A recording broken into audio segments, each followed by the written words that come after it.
sit quietly while we're waiting for Zoom to.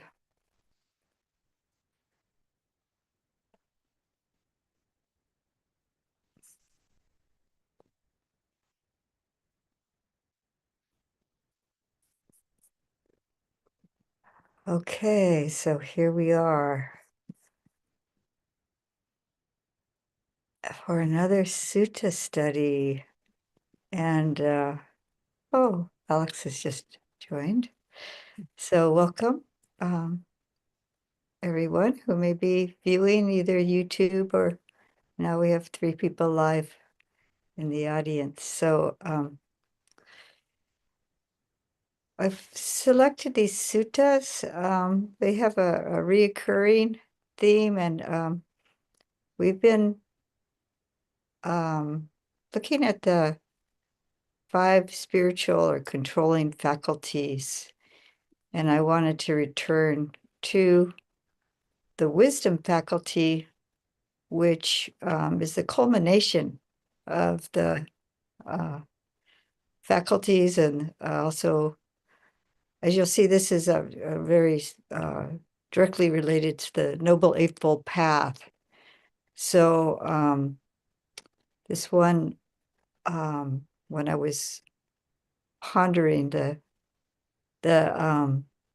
definition or the culmination of wisdom with the faculties is a deep understanding of the Four Noble Truths, and having also put the Noble Eightfold Path into practice. So all of us are somewhere along the path and somewhere along the training and the development of the spiritual faculties or the controlling faculties.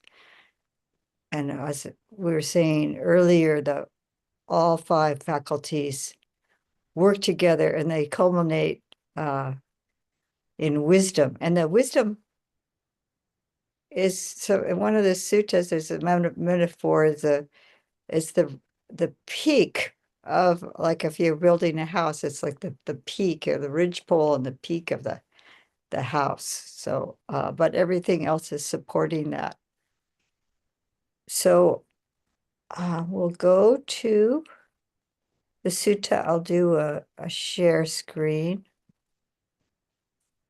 So you have the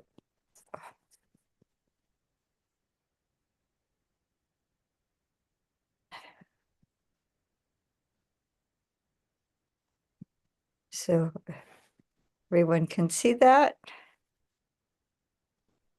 All right. So this is a sutta.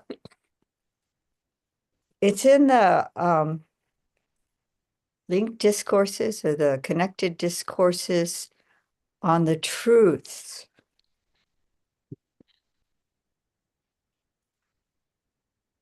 And this Wagga, this particular kind of chapter or book within the book, there are the books within the books within the books.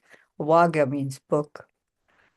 Is a Dhammacakkappavattana Wagga. So in this particular section of the linked discourses on the truths, the Dhammacakkappavattana Sutta, the first teaching that the Buddha had given to the 5 ascetics shortly after his awakening, was the probably one of the more famous suttas. But this one is kind of a condensed version of the Dhammacakkappavattana Sutta, the rolling forth of the wheel of Dhamma. So this is a condensed and then bringing out an aspect a little bit more. So here we have aggregates, which is khandas, pancha khanda. There's 5 aggregates that make up what we consider to be a self. Welcome, Joseph. And Adrian also joined. So these 5 khandas are what we consider the ordinary uninstructed worldling may consider these things as self and mine. The 5 khandas. And they're upadana khanda because they're khandas of the clinging aggregates. So mendicants, there are these 4 noble truths, and you assume this is the Buddha speaking if it doesn't say Venerable Sariputta said or some other disciple of the Buddha said. What for? And this is a rhetorical question. The noble truth of suffering, the origin of suffering, the cessation of suffering, and the practice that leads to the cessation of suffering. And what is that practice? Can anyone tell me what that practice is? Eightfold Path. Yes, a Noble Eightfold Path. Yes, thank you.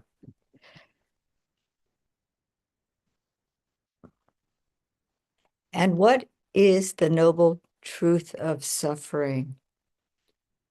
You should say the 5 grasping aggregates. And that is form, feeling, perception.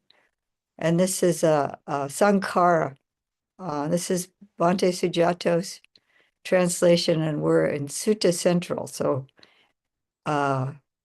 this is the choice he made for sankhara. And sankhara is sometimes translated as volitional formations or volition. Ajahn Brahmali says willed activity or something like that.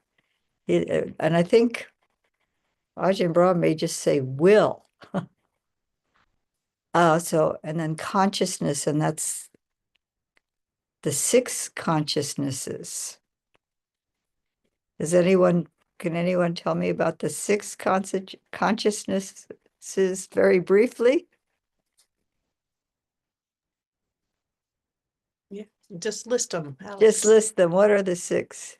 The consciousnesses of the sense gates. So eye, ear, nose, tongue, body, and mind. Yes, thank you. Yeah, so Exactly. it includes the mind. So it's consciousness at all those 6 sense bases. And this is called the truth of suffering. And what is the origin of suffering? We'll get back to these khandas in detail. You can see here it says Rupupadana Khando, and that'll be Vedanupadana Khando, Sanyupadana Khando, Sankarupadana Khando, and then Vijnana Upadana Khando, something to that effect. The clinging aggregates or the grasping aggregates. Maybe we'll just look at it right now. Say Rupa, Upadana, and Khanda. And Upadana is translated as clinging or grasping. It comes right after Tanha. It's literally taking near. So it's taking possession. There is a real sense of I making in regards to my body, my feeling. And that's the nature of the clinging and grasping that we're doing. But I like that if we look at Upadana's literal meaning, it's a taking near. And I feel like that's a me making to make it near me. Just me, mine, I, myself. And Rupa is form, but it's referring to the body, the physical form of the body. It's what we see another person. I say, oh, Rupa. there's Ayya Niyyānika. But what I'm seeing is a form, a physical form that I identify as someone, or I look in the mirror. There's my reflection. That's me. So then there's all that grasping and attachment. And what is the origin of suffering? It's the craving that leads to future lives, mixed up with relishing and greed, taking pleasure wherever it lands. So this is right from the Dhammacakkappavattana Sutta, this description here. And that is the craving for sensual pleasures, craving for continued existence, and craving to end existence. So this is the kama with a long A instead of kama with two M's. Kama with two M's would be what we think of as karma or action. Kama is to do with sensuality, kama tanha, craving for sensual pleasure. And then bhava. Bhava sometimes is translated as becoming or being or something, but existence, continued existence really makes it clear what is being talked about here. And the craving to end existence. It's still a form of craving. So being averse to your existence is not freedom. It's still some kind of a craving or attachment or desire. Like, I just want to get out of this dang samsara. I don't want to do this anymore. So it's still, yeah, bhava. Say bhava. Craving for becoming. See, you'll see that. Mm. I'm not sure how Ajahn Thanissaro translates that, but it may be becoming. Coming into being. And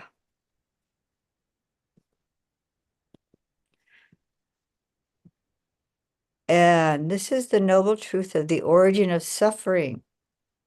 And what is the noble truth of the cessation of suffering? So we're talking about dukkha.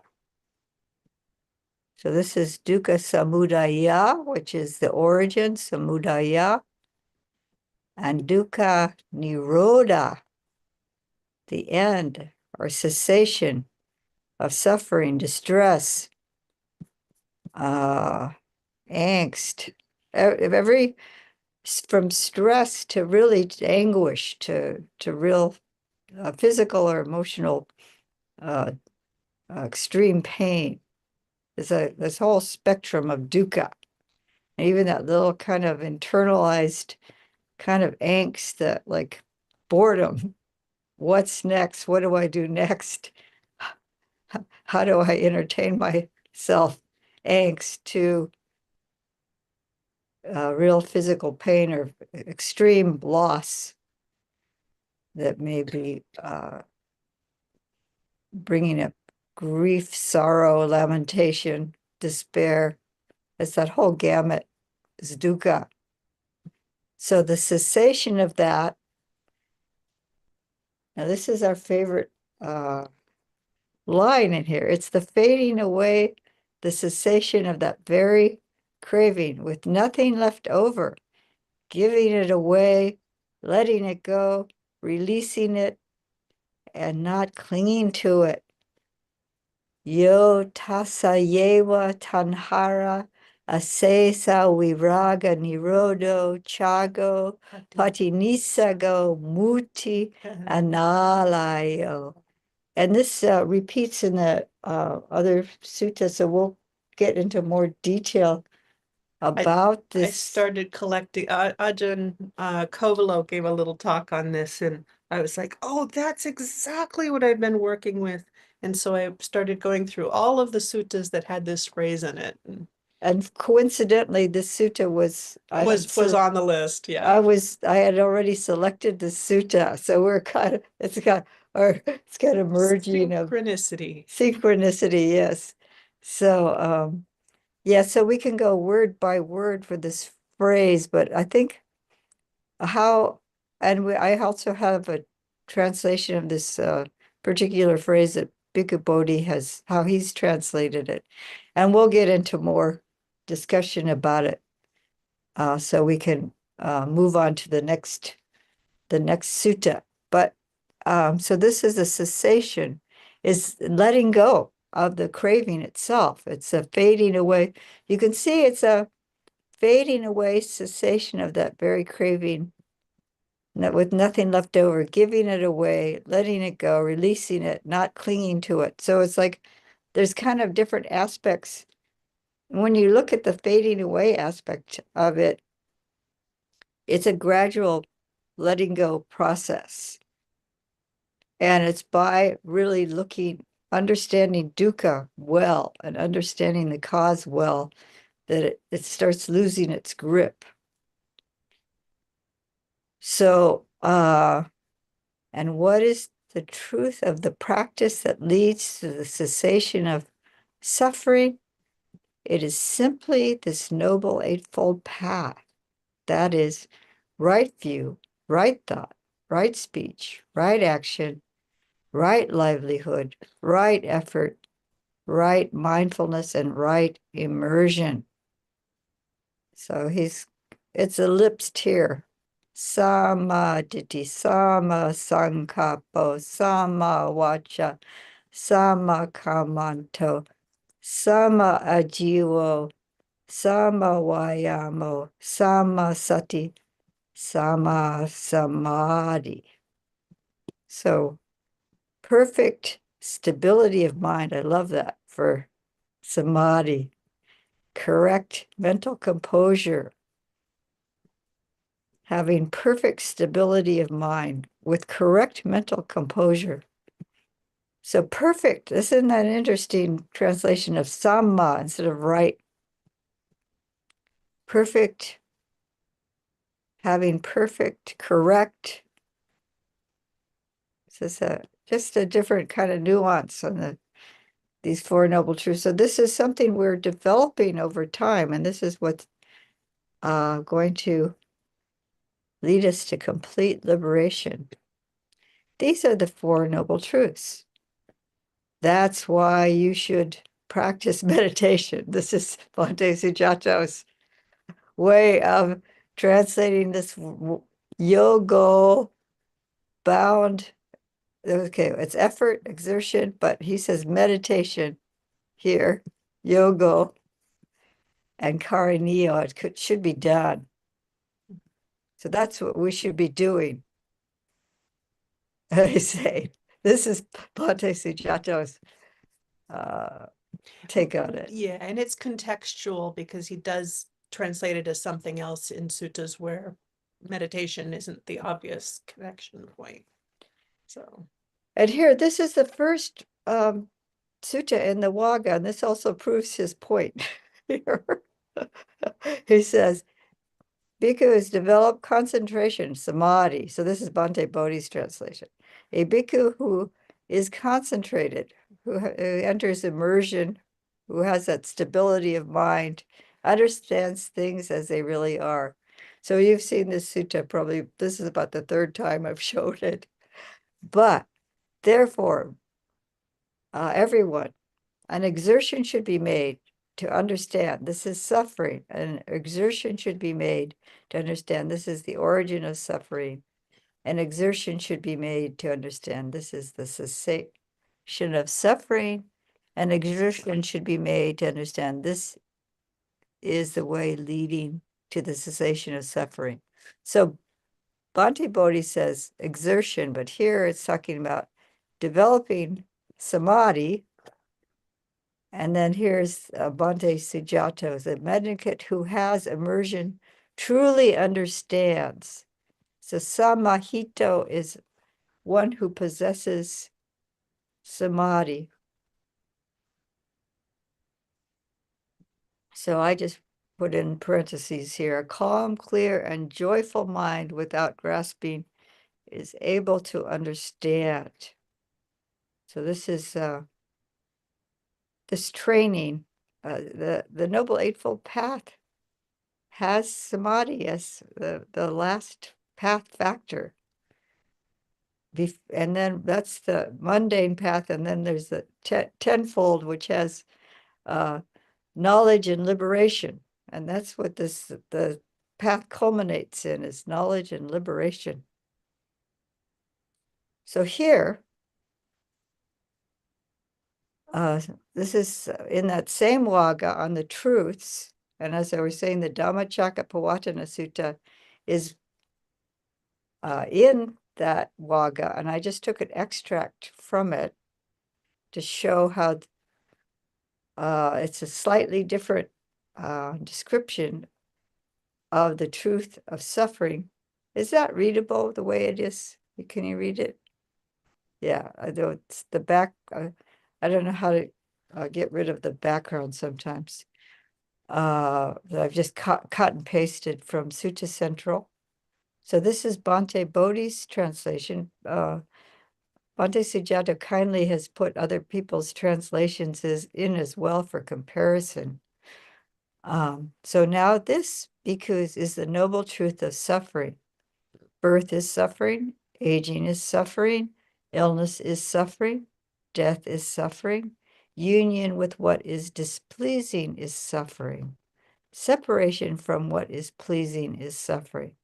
Not to get what one wants is suffering. In brief, the 5 aggregates subject to clinging are suffering. So it brings us back to this 5 aggregates.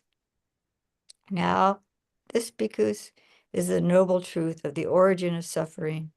It is this craving which leads to renewed existence, accompanied by delight and lust, seeking delight here and there. That is craving for sensual pleasures, craving for existence, and craving for extermination. So this is the kama tanha, bhava tanha, and the vibhava tanha. So there's 3 types of craving. The sensual craving for sensual pleasures is most obvious, but if somebody was said, would you like to die today? I have a concoction you can drink and you'd be all over with. Would you say yes? No, you say no. So this is I want to live. And but equally saying yes, I want that. That would be the wish for extermination. So these are both kinds of craving. So we have to find a middle way, not the extremes. Now, this bhikkhus is the noble truth of the cessation of suffering. It is the remainderless fading away, the cessation of that same craving, the giving up and relinquishment of it, freedom from it, and non-reliance on it. That's the analeo. Nice. This is analeo here. And the muti is freedom. And relinquishment, it's not wosaga, but it's patinisago. And which one? Yeah, patinisago. Patinisago. But who is the translator here? This is Bhikkhu Bodhi's. Oh, okay. In a different spot, he uses the word rejecting, but so I'm going to add this into that may have been from non-reliance. Oh, you're right. It could be from Jnana Moli's. Because okay, I'm adding in non-reliant. I have a spreadsheet or a table of the different translations of this that maybe we should I paste it into your document at the bottom so it doesn't. You could put it like squeeze it between the lump of foam and the. Okay, I'll squeeze it between the lump of foam. I like that idea. All right. I think the lump of foam is pasted in now. Oh, we can look at that. If we have time, we'll look at that. The grid that Ayya Niyyānika has put together. She's very good with those charts. Okay, so then we are in the non-reliance on it. So giving up. Giving up is, and the wosaga is fading away. I think they both said fading away. What's another? For Viraga. Uh, Viraga is and also dispassion, I think. dispassion. Dispassion is another translation of viraga. And nirodha is cessation. So it's this gradual, it's gradual, but then it kind of culminates into really it. We're gradually kind of wearing away our craving and seeing how it's causing suffering and working within the Noble Eightfold Path. But at a certain point, it's like it's gotten weaker and weaker and weaker, and then eventually it will fall away. So we hear, for now, we're just abandoning. Oh, I see the suffering there. I see the craving there. But the Noble Eightfold Path helps us with that. So now, this because is the noble truth of the cessation of suffering. Now, this is the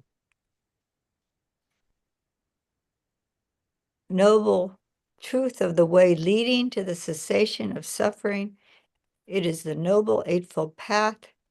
That is right view. Can anybody list them for me? All 8? It doesn't have to be the exact same translation as we have here.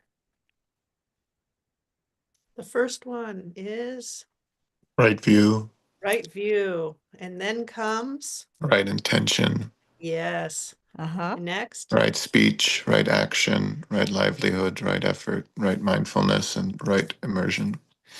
Sadhu, sadhu, sadhu. So everybody should memorize those and then understand what they mean. What are we talking about? and this is really there are some things it's just so worth memorizing, even for those of us that have a hard time of it. There was another bhikkhuni who was actually an anagarika at the time, who had to go in for heart surgery. And she said, and because she was in the ICU, they didn't let her have a book or whatever. And she says, I just wished I'd memorized more, so that when I was lying there, I had it. And Right. that really reminds me of, like, yeah, put some of that in so that when you don't have access to the books or the, Mhm, that mhm. it's right there. Yeah, so to have those memorized is, yeah, so 8 might seem daunting, but Worth I know for me, worth it. I remember when if there's 5 of something, I would remember 4 out of the 5. If there's 8 of something, I remember 7 or 6 out of the 8. So there was some resistance to get it, but once you get it, it's just some of it's repetition and what some of it is seeing the relationship. It was you starting out with right view or right understanding. You're heading in the right direction. If you're heading in everything was going to go wrong if you don't have right view. So that's the starting point. And then thought or intention precedes speech. And speech often, even like the internal speech, thinking, I think I will take a walk. That precedes an action. And then when action is can manifest in livelihood or right livelihood, and we need some effort to stay on the path. I mean, you can get some kind of a sequence going, and that's sama, samadhi, the mindfulness helps us with all of that. And then at the end of the day, maybe we go back and have some nice samadhi. So you can think of a nice sequence, how these all work together. They all are mutually supportive. So this is this I wrote here, this noble truth of suffering is to be fully understood. And this is from the Dhammacakkappavattana. Each of these noble truths has a duty or a task. Does anyone know those tasks for each one? What is the noble? Oh, so we've got the truth of suffering, so it's to be understood. And what about I mean, excuse me. Yeah, it's it's to be understood. Yep. And what is the origin of suffering, the duty for that one? To be abandoned. Yes, very good. And the cessation of suffering To be realized. to be realized, and the noble eightfold path. To be cultivated. Yay. Very good. Thank you. Excellent. So we should, Someone had said that they were going on coffee before the thing, so we're trying to make it more interactive, so you all. well, this is what we should know. It's instead of us, yeah, to be more engaged with this teaching rather than it.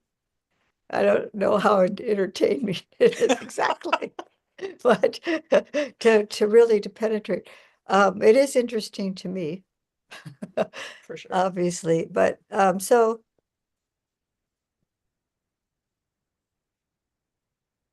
okay, this is the noble truth of the cessation of suffering. I think I've got, oh, that's because we have the oh yeah, that's a yo tasa yewa tanhaya sesa viraga nirodo chago patinisago muti analayo. Because we're going to get back to this. It's in this next sutta. And we probably should get to this one because it's really worth. So that was a section of the Dhammacakkappavattana Sutta, just to compare that one on the aggregates. And the main difference is the description of suffering, talking about aging and death and sorrow, lamentation, pain, deep grief, and despair, separation from the loved and being with the unloved or the where we don't want to be.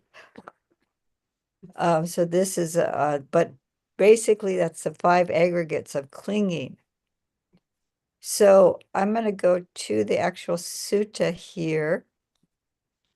And this is one of my current favorites. And this is of the many food favorites. this is related, but this is in a different samyutta. This is in the Kanda Samyutta. Number 22 is a Kanda Samyutta. So we're looking at a different aspect of dukkha, which is something being burdensome. This is not to bring up a feeling of depression or but the freedom is possible. And this is also why I brought in that Samadhi Sutta. There's within the path there's joy, there's some relief from the dukkha. So at Sawati, and this again would be the Buddha speaking, mendicants, I will teach you the burden, the bearer of the burden, the picking up of the burden, and the putting down of the burden. And that's listen, and it's a lips tear. I think it's something like listen and tend carefully, and I will give you the teaching. And they say, yes, Venerable Sir. So, and what is the burden? The 5 grasping aggregates, it should be said. So that's the same as the other, what was the cause of dukkha? Or what was dukkha? What is dukkha? What is dukkha? And what is the burden? The 5 grasping aggregates. It should be said. And what 5? The grasping aggregate of form, that's rupupadana kando. Of feeling, vedanupadana kando. Perception, sanyupadana kando. Choices or volitional formations or will, Sankarupadana Kando. And then consciousness, Vinyānupadana Kando. So you can see with each one, there's the Upadana and the Kanda.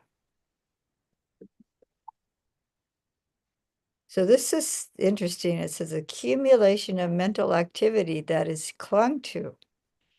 That's an interesting way of translating that.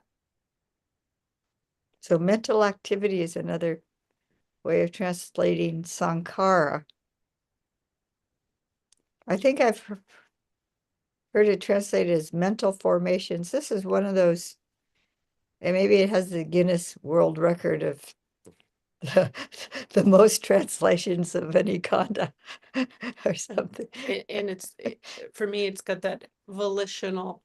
I like having the word volition in there. Mm-hmm. Yes. It almost like with choices, it seems like, let's see, well, should I have an espresso today, or should it be a latte, or Yeah, that's what should it's it? within it, but it's a subset. It's not all sankhara. It's like when you're reborn, do we really have a choice when we're reborn? It's almost like this impulse is pulling us. Impulse. It's kind of like impulsive in a way, but it has the volition is this momentum that's Momentum. yeah, we're in the habit of being kind and generous and things. So and this is our motivation and our activity in life, and then this would help us be reborn in a better destination than if we're greedy and hateful and harmful. So the sankhara actually helps us. This is related to kama. Like I was saying, rupa is the body, physical form, and clinging to that. This is accumulation of matter that is clung to. That's interesting. So the material form, the four elements, the four great elements, earth, water, fire, air. There's a accumulation that's making up this form, and we say this is mine. And feeling is a pleasant, unpleasant, and neutral feeling. So mostly we're trying to cling to the pleasant. But I like to think of when you're aversive and you don't want something, you're pushing it away, right? So there's this, like, there's still this contact that's going on. We're still engaged with it because we don't want it. We don't want it. And neutral, we just pretty much ignore, but it's still there. But the thing is that we want to have experience of some kind. Oh, that's a really great way to put it, that we want to have experience. We've probably all experienced that. Just wanting an experience. Well, like, I remember there's all this fascination with the roller coasters. And that people like to feel scared or having that adrenaline rush or something like that. I never liked that kind of a thing. It was like, oh, but yeah, so there's just some kind of experience there, even if it's scary or you go to a horror movie. All this kind of thing was when I was a teenager. These things were really popular. These monster movies. So this is like some craving for some kind of experience, attachment to. Most people seek out pleasure and avoid pain. And then sanya. So sanya is a recognition is one way of understanding it. But our perceptions trick us.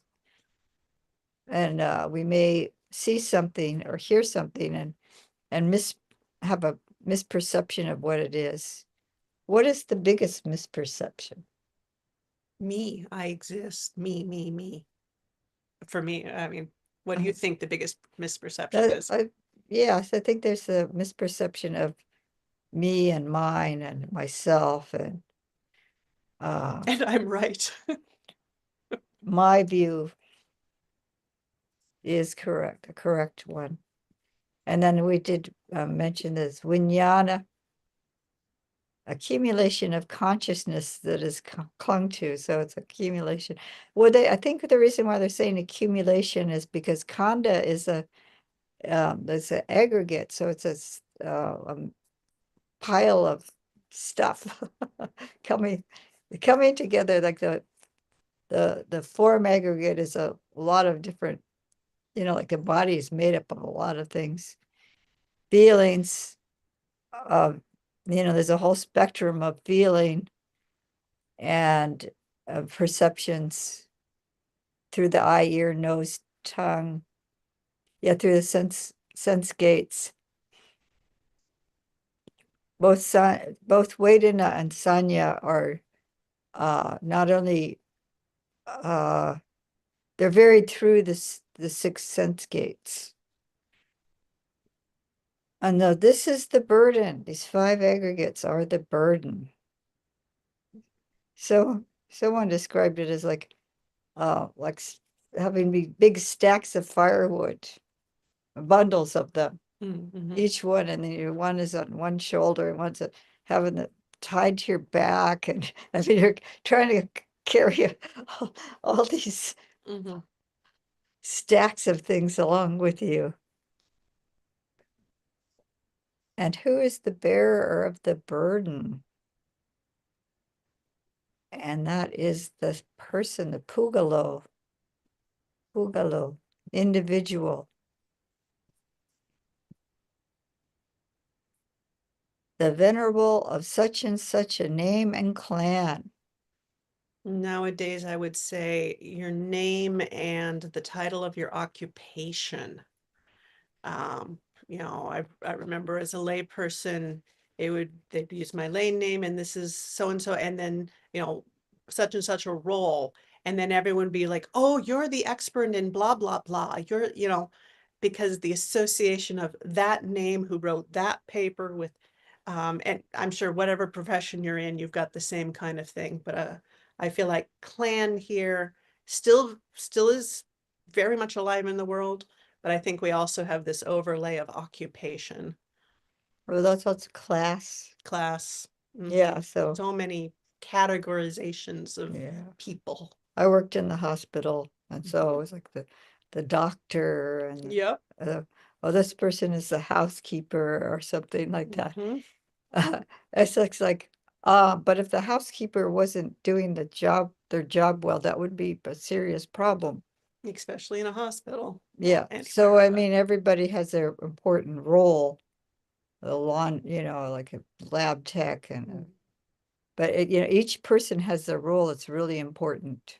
And they're the bearer of the burden of that role. Of the role, yeah. So whatever role we have. Role. That's a good, role. Yeah, role, or but then because of the social status according to how much income or education or what kind of work you're doing, and but the Buddha, once when a person was a monastic, all of that went away. You're supposed to go beyond that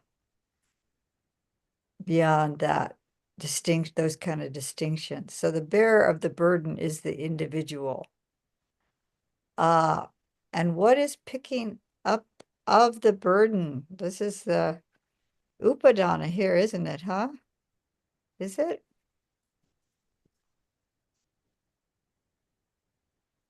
Yeah. What is this here? Dana. Paradanam. So get the. But they're picking it up. Adana. I think this is. they don't have the, because it's a long A. Good catch. So yeah. it would be Adana. So that's taking it up. The dictionary hasn't quite gotten the full word. It's the craving that leads to future lives, mixed up with relishing and greed, taking pleasure wherever it lands. So does that sound familiar? Remember this? So the repetition is really important. It's like, and it's like we're looking at things at a little bit of different angle. So instead of looking at it in terms of dukkha, they're looking at it in terms of being a burden. So, craving for sensual pleasure, craving for continued existence, craving for the end-to-end existence. So that's the kama tanha, bhava tanha, and vibhava tanha. So this is Tana Pona Bhavika that leads to repeated existence. And this is mixed up with relishing and greed. So it's like the bhava and the seeking sense pleasures are like really tangled up together, is what he's saying here. That is the picking up of the burden. So the craving, we're actively putting more and more weight on our, maybe some of it falls off or gets used up or something, but we keep putting more and more on, the more we're seeking for things in this existence. Craving, it's the craving itself. I mean, I think there's something a little different from, since the Buddha taught the middle path, he's not saying, oh, if you're hungry, don't eat. Right. But am I just eating for entertainment? Am I eating because I'm bored? Am I seeking out experience? Yeah. So what is the putting down of the burden? It's the fading away cessation, the very same of that very same craving with nothing left over, giving it away, letting it go, releasing it, and not clinging to it. Yo tasaya tanhaya asesa viraga nirodo chago patinisago muti analayo. So this is a very key thing. Some people say this process will, and in the suttas, it's just the way it seems that a person gets to a certain point where it just all starts to unravel. Like, but I still think that this is also a gradual path. So there's a culmination of getting to a point where you get to this analayo, muti analayo, where there's this complete release of freedom. It's a release, like being released from jail. And analayo, non-clinging, non-attachment, non-reliance, unstuck. But there's a translation of it about alayo is someplace to light upon, like a bird lighting on a branch and roosting on a branch. So there's no longer a place that there's no more roosting on something, no more. That grasping never happens. You never land again and hang on. So this is the culmination, is that we no longer are seeking and no longer grabbing on, taking hold of. This is really the final, if you get to this point, it's the final laying down of the burden. And you can think of that roosting also as there's no more becoming for me. There's not going to be a next birth. You know, you're not going to roost onto a life again. I think it's such a beautiful image. Analio goes through images of, you know, the bird and the bird disappearing. If you listen to some of his guided meditations, you'll find that. So this is freedom, and it's not like, you might think it's like kind of like taking a cigarette and snuffing it out. That's kind of a negative image, but the idea of freedom, Yeah. that we're free from grasping, free from clinging. This is what the Buddha said. Then the Holy One, the teacher, went on to say, the 5 aggregates are indeed burdens, and the person is the bearer of the burden. Picking up the burden is suffering in the world, and putting down the burden is happiness.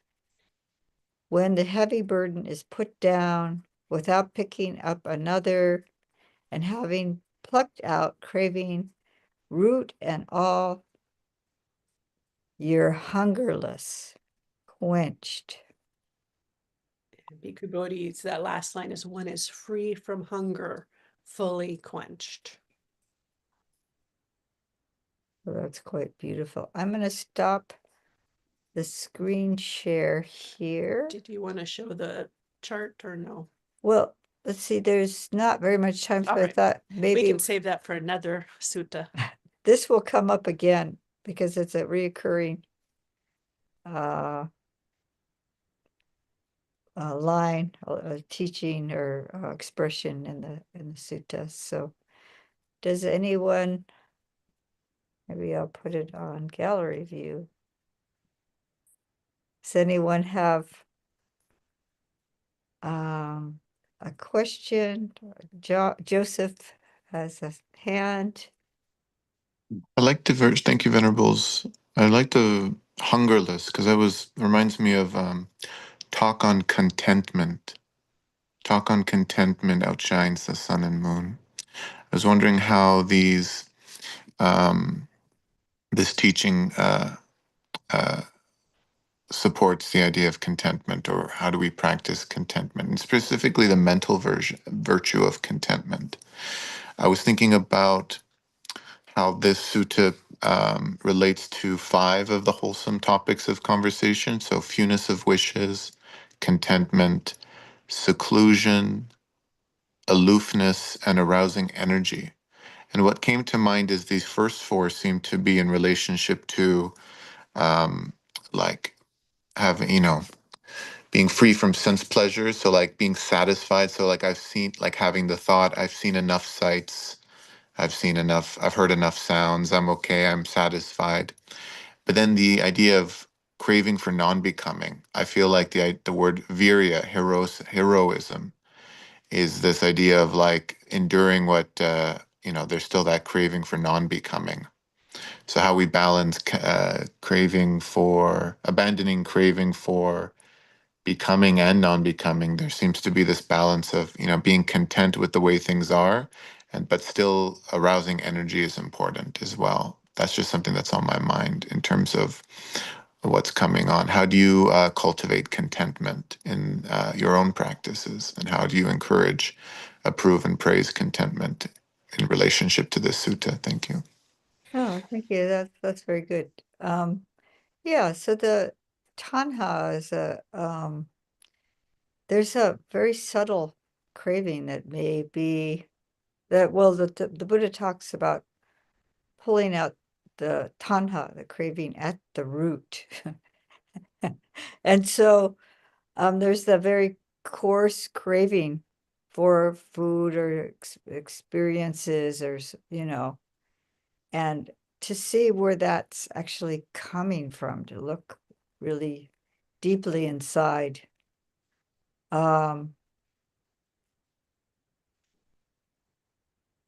If I see like just wanting something more than is available right now, like I can ask myself, can I be contented and easily satisfied?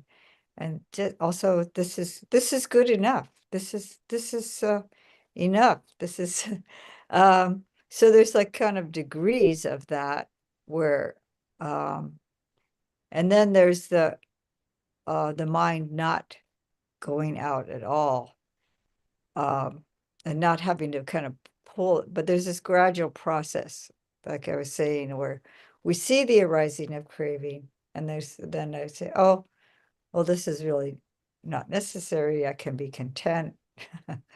And so that's a process that I have to go through. But then there's the complete non-arising of that.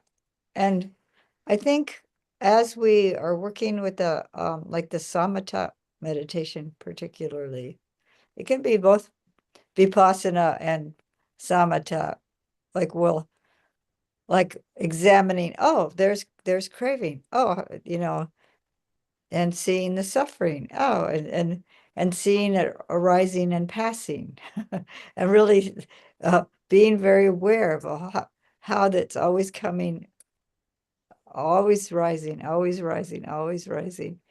And then seeing it passing, passing, passing. But there can be a point where the mind is very settled. And so it's an abeyance for a while, and that experience without, for a while, until we're arhats, I think, that there's going to be some craving there, even if it's craving for nibbana or craving for liberation or understanding, or there's a chanda, which can be wholesome form of desire, and you can have dhamma chanda, so desire for the Dhamma. So this is heading in the right direction, but there's still this craving there. But there are times we just have to be aware. Oh, really feeling that peace, that experience when the mind is very settled and contented with the object of meditation, or just contented with being. You could just not even be, you can just be at peace, and just bringing the awareness of, oh, this is what it's like not to be wanting anything and just to be contented. So to bringing the awareness to that. But so a lot of times it takes some abandoning. Did you have something to add to that? Just very similar, just maybe a rephrasing. The external practice is working with the coarser forms like renunciation, putting down, a letting go, the quality, can this be okay? Can I just be okay with this? That doesn't, mean you feel like the whole world is a great and lovely place. Just, can I be not grasping after something? And so feeling the tanha and the choiceful putting down whatever it is that you're craving after as of being important, but that internal aspect of it is what's truly the contentment and the nourishment. And so when I practice the noticing the times that my meditation or just my day, the physical mental state I'm in is peaceful, gently sustained, I'm resting in, and there is a joy to it, but it is a quiet, sustained, equanimous joy. Make sure you notice those, And then over time, you can remind yourself as the craving comes on, oh, there is this other experience, this spiritual experience that I'm using that in the terms of mundane versus, so I can turn to this higher form of happiness and joy because I have experienced it. And you will over time be able to do a very quick turn. And it's not something that's abrupt and jarring. It is just oh, that's craving. I can move toward peace. So that would be kind of a somewhat of a fading. It just Yes. it just fades away. Yeah. And then but that's because you've cultivated something else that Mhm. is sustaining you. And John has a Yes. hand. Hello. Can you hear me? Yes. Okay, well, thank you for the teaching today. I appreciate the meeting. So I have a question about um, life's challenges. So when someone's going through a lot of challenges, is there a connection between the ability to handle those and the practice of discipline in terms of sense indulgence? So, for instance, if a person did, let's say, fasting and celibacy and renounced certain things that they're clinging to, would that help with those challenges in life? If I could ask another component quickly, when life shakes you up through challenges, how do you get back to that inner contentment that you were discussing? Thanks for your time. Oh, thank you, John. Yeah, that's kind of a complex question in a way, but yeah, so I wouldn't recommend fasting because that seems like a extreme, but I think moderation, this moderation is more difficult than complete abstinence. So how do we do things in moderation?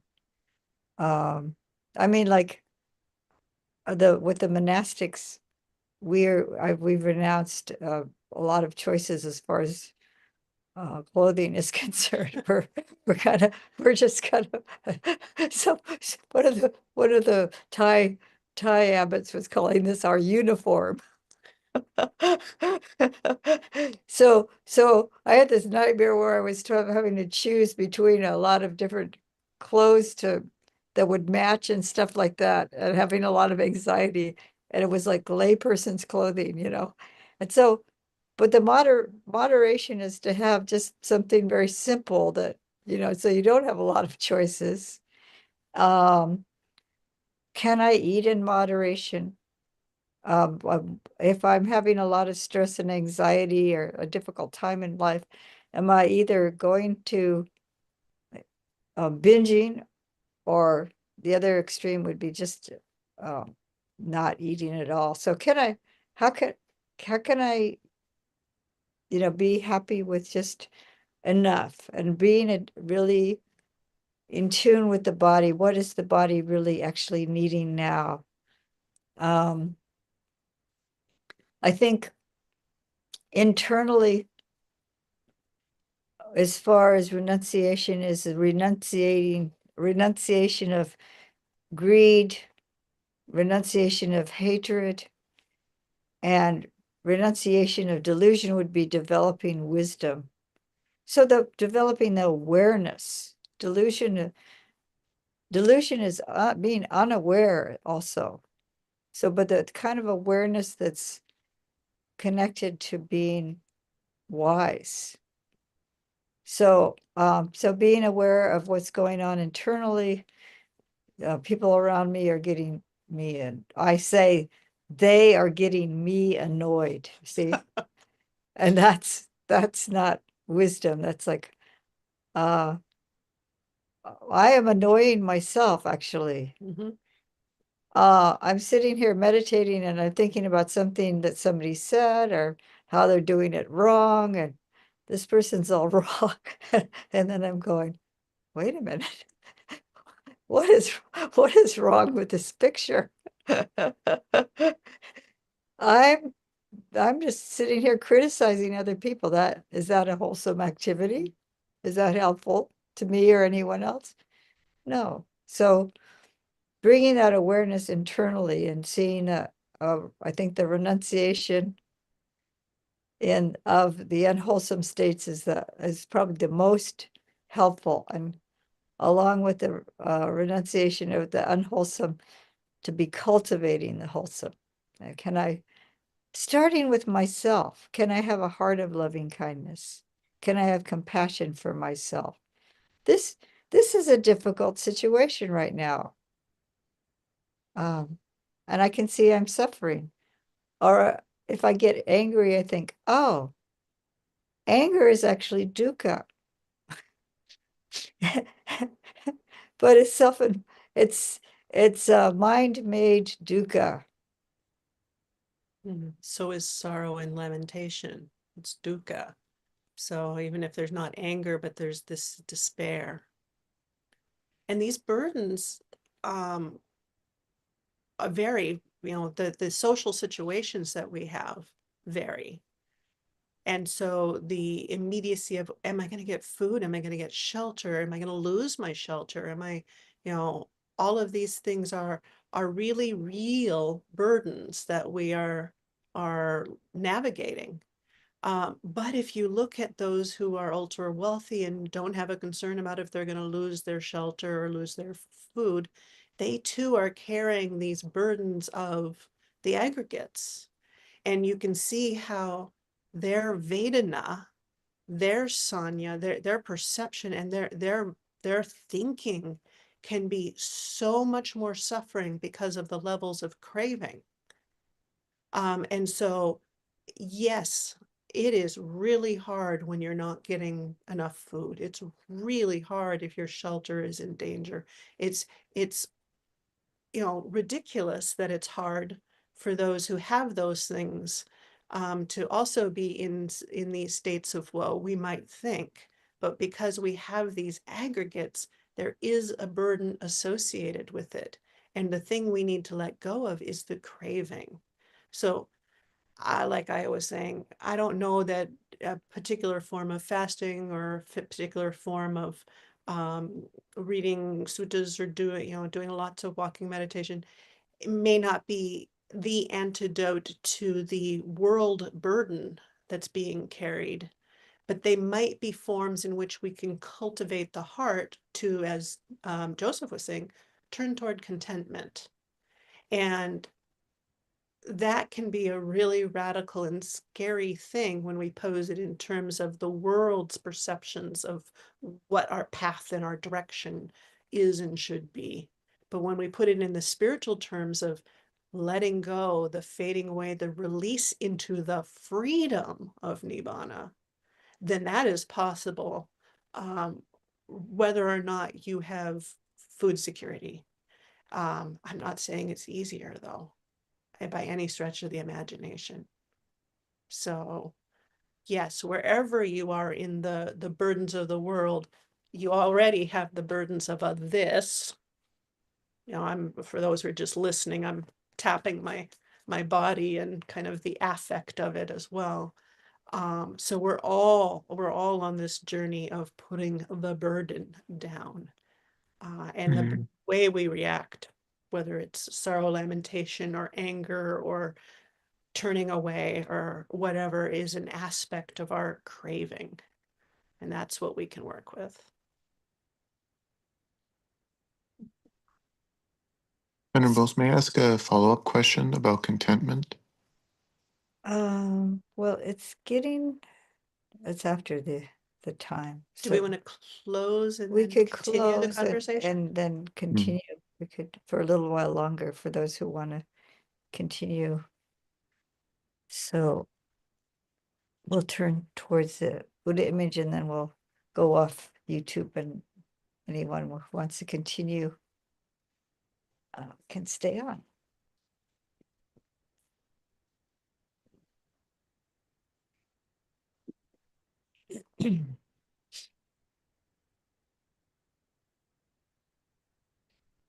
Araham Sama Sambuddho Bhagava Buddham Bhagavantam Abhivademi.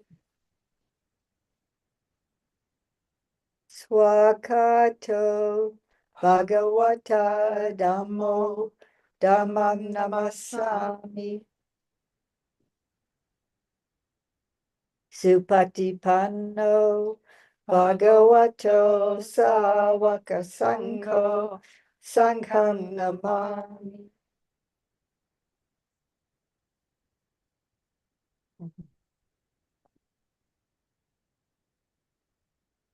Thank you all for joining us.